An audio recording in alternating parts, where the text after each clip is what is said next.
මගේ කටුසටහන.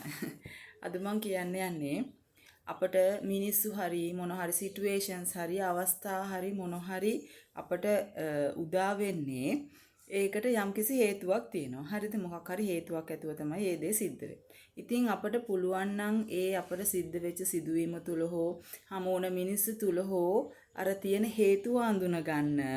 ඇත්තටම ඉතින් අපි දිනු.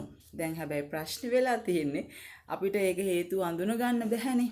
එතකොට අපි ළඟට එන හැම පුද්ගලයෙක්ම හරි අවස්ථාවක්ම හරි ඕනම දෙයක් එක්කෝ ආශිර්වාදයක් විදියට වෙස්වලාගෙන අපේ ළඟට එනවා. එහෙමත් නැත්නම් අපේම කර්ම දෝෂයක් අපට පරිසම් දීමට අපේ ළඟට එනවා. ඉතින් ওই දෙකෙන් එකක් තමයි වෙන්න පුළුවන්. ඉතින් මේ මොන විදියට ආවත් ඒ අපේම දේවල්නේ. දැන් අනුන්ගේ දෙයක් අපට එන්නේ නැහැනේ. ඒක තමයි ස්වභාව ධර්මය. අපට එන්නේ අපේම දේවල්. ඉතින් ඒක නිසා මොන දෙයකට මූණ දෙන්න සිද්ධ වුණත් ඒක තමන්ගෙම දායාදයක් කියලා හිතලා ඒකට මූණ දෙන්න අපි try කරන්න ඕනේ. අපි ඒකට විරුද්ධ වෙන්න ඒ තුල අපි තව තවත් එරෙන එක තමයි වෙන්නේ. තව අර මඩක් එරිලා ඉන්නකොට අපි ගොඩ එන්න දඟලනකොට තව තවත් මේ මඩේ ඇතුළෙම එරෙනවා වගේ වැඩක් තමයි මෙතනත් සිද්ධ වෙන්නේ. ඉතින් අපි අපේ නුවණින් පුළුවන් තරම් මේ සිද්ධ වෙන දේවල් වලින් බේරෙන්න උත්සාහ කරන්න ඕනේ. ඉතින් අපි විරුද්ධ වෙන්නේ නැතුව අපි ඒකට එකඟ වෙලා බලමුද මොකද්ද වෙන්නේ කියලා. මම මේක try කරලා බලලා තියෙනවා. දැන් මට හොඳ දෙයක් සිද්ධ වුණත් නම් ඕකේ. මට නරක දෙයක් සිද්ධ වුණත් මම ඒකට එකඟ වෙලා ඉඳලා බලනවා.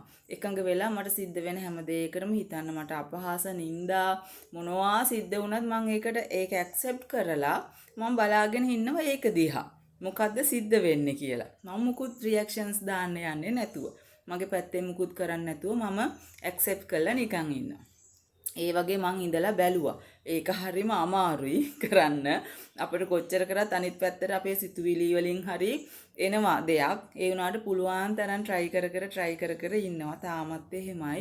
තාමත් ඒ විදියටම උත්සාහ කරමින් ඉන්නවා. ඉතින් සිද්ධ වෙන දෙයට එකඟ වෙන්න විරුද්ධ වෙන්නේ නැතුව. ඉතින් මන් දන්නේ ඒක මට වෙලාවකට සහනයක් වෙලාවකට අපහසුයක්.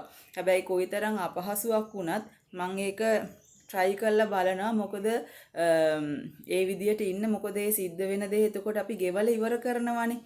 ගෙවල ඉවර කරනවා කියන්නේ සහනයක්නේ. සමහර විට හොඳක් ගෙවල ඉවර කරත් නරකක් ගෙවල ඉවර කරත් ඒක සහනයක්නේ. නරකක් ගෙවල ඉවර වෙන එක නම් හොඳ වැඩක්.